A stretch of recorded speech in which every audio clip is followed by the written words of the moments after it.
Hit another big train in Saskatoon, big surprise there. Very snowy outside. Dash says minus 24. And wind chill minus 33. So anyway, here we go. Here in Saskatoon, we have a train roll through our downtown, right in the middle of it, probably 2-3 times a day. And for some reason, it always happens to be like in the morning, rush hour traffic, right around noon or close to noon, and then at the end of the day, rush hour traffic too. So I don't know how they plan it, but if I didn't know any better, I would think that the railroads are doing this on purpose against all the people that live in the city.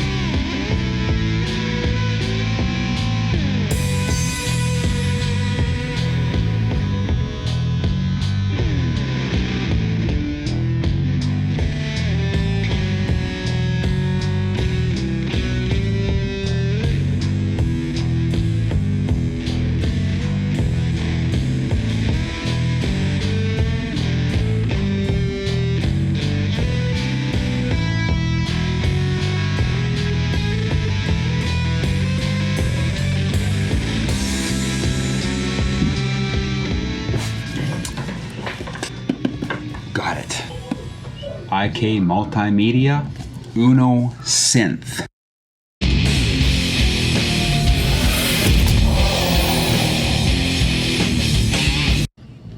Thanks for being here with me, and I just wanted to have another look at what I got in the mail the other day. It was the IK Multimedia UNO Synth.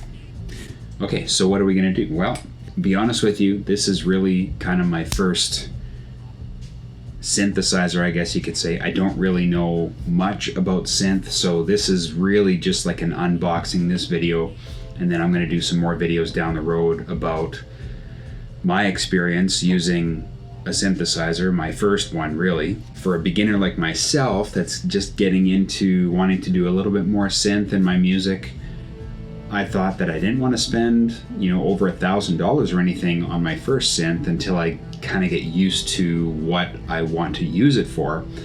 So anyway, this one was $190, I think, $190. This one says it's a true analog synthesizer, easily programmable, ultra portable. I like both of those things. The other thing I really like about it is that it's battery powered or USB powered.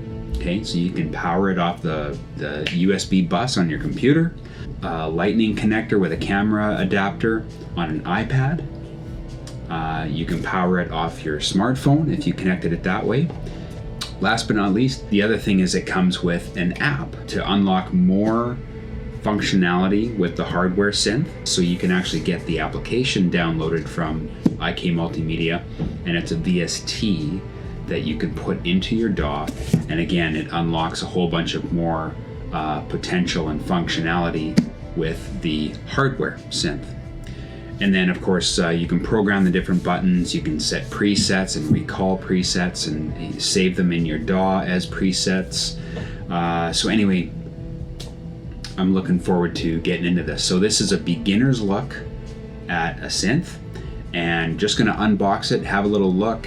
We're going to do other videos down the road of me just getting used to using the synth, getting to know it better, maybe using it in a couple of songs, and some sounds that I'll be able to develop with that. So hopefully you'll want to come back for that.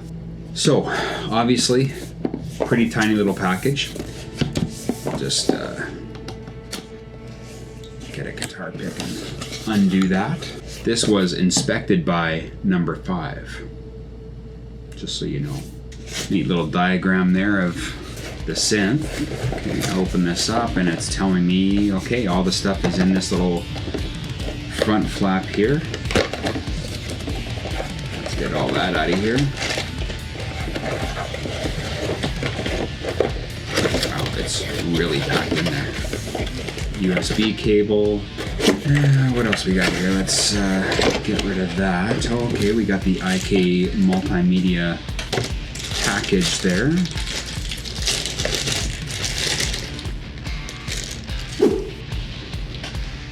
These are the 2.5 millimeter to MIDI. Leave that there. Got a USB, micro USB cable.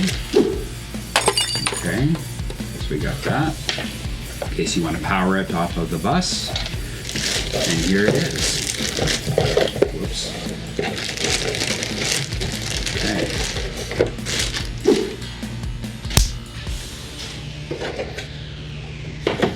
Let's get rid of this box.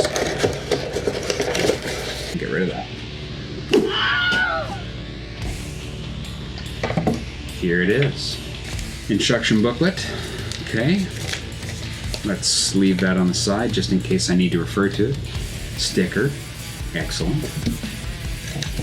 Oh, the serial number and the download for the apps. Okay, great. So this is my first hardware synth. Do I even know what I'm looking for here? Not really, but I do know what well-built things kind of look like, and IK Multimedia has some well-built things. I've got the iLoud micro monitor set, and they're really well-built. They really are. They're tiny and they pump a lot of sound. You're not getting a whole lot of low bass out of it, but they're really well-built. The iRig 2, I did a couple of spots on that with using the iRig 2 with bass guitar recording and with guitar as well. And you know what, I'll link that up here so you guys can see that if you wanted to have a look at that. But IK Multimedia is really, I mean, they make some really good stuff. I mean, it's small and it's tiny, but it doesn't feel like it's gonna break or anything. It feels pretty sturdy. I mean, it is plastic, but what do you expect? Okay, we got some rubber pads on the bottom. Okay, so it's non-slip, which is great. Power, USB, battery off. There's the USB, so you can connect that to your DAW. And then we've got MIDI in and MIDI out, and that's what these two cables were here for. Okay, so you can use those. And then the in and out as well, which are in and out are 3.5 millimeter jacks. There we go. Okay, so if you have a 1/8 inch jack to a 1/4 inch adapter. Otherwise, what do we got in the bottom here? There's the battery compartment. Okay, so that's what I was talking about earlier, the batteries. 4 AA batteries. So that's awesome too. So you can, if you're really wondering about portability, I mean, this thing, like, here's the size of my hands. It's not that big. It's pretty small. So, you know, here's the whole thing. But you know what? The knobs turn really well. They don't feel like they're loose or anything.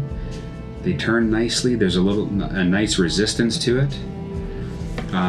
All of the buttons on here, this is just a flat pad. There's no clickiness to any of the buttons. It's just touch, which is kind of nice. For my first synth, I hope this thing's going to be doing the trick for me. Okay, so what are we looking at here? Well, the UNO Synth, it's a hardware synth. Okay, so we've got the IK Multimedia website here, and basically what it's got is it's telling us that it's a true analog synth for everyone. Okay, so again, this is a beginner that you're looking at right here in the world of synth. You know, the UNO Synth is probably not the ideal synth. It's not, you know, a Moog or anything like that, and Behringer's coming out with a whole bunch of synths.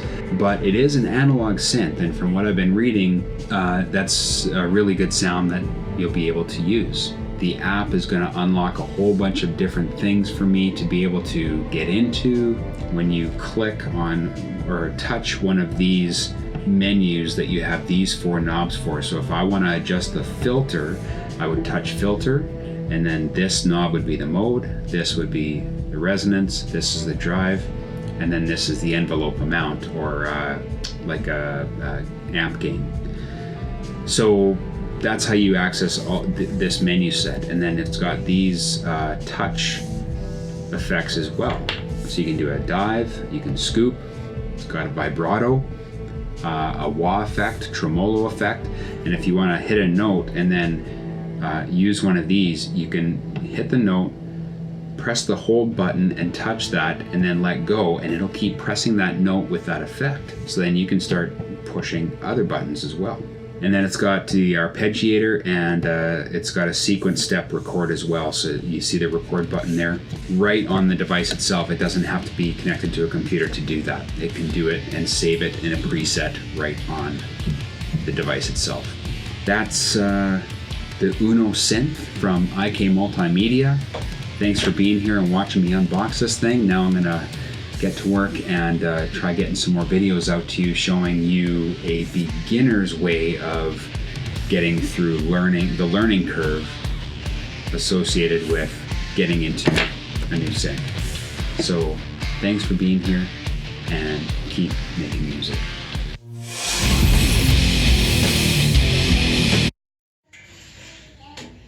No, you don't hit that.